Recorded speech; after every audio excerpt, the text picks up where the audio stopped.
Wasu bare tong chapare wata ha de SS Mong blog ma follow theba আজকে আপনাদের নতুন একটা recipe দেখাবো।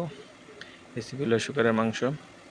আপনাদের সামনে একটা দেখলাম SS Mong ব্লগ ফলো করবেন, অবশ্যই পাহাড়ি রান্না পাহাড়ি খাবার পেয়ে যাবেন ইউটিউবে।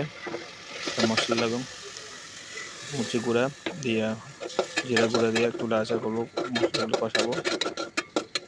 পাহাড়ি রান্না স্পেশাল শুকরের মাংস সেরকম লাগবে আপনারা আজকে দেখতে।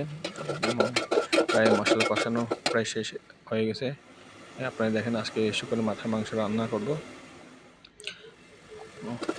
সেরকম দিয়ে দিলাম মাথার মাংস, ভালো লাগবে, আপনারা শেষ পর্যন্ত দেখবেন। শেষ পর্যন্ত ভালো লাগলে লাইক কমেন্ট শেয়ার করবেন।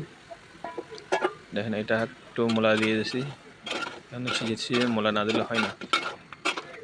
ভালো একটা রান্না, পাহাড়ি রান্না, পাহাড়ি স্টাইলে পাহাড়িদের প্রিয় খাবার একটা শুকরের মাংস। আপনার অবশ্যই ভালো লাগবে, বেশি বেশি শেয়ার করবেন, বেশি বেশি লাইক করবেন। এখানে কিছু লাড়াচাড়া করলাম। আপনারা একটি কথা বলি, এই লাড়াচাড়া করতে করতে এই শুকরের মাংস একদম ভালো কিছুক্ষণ ঢেকে রাখবো।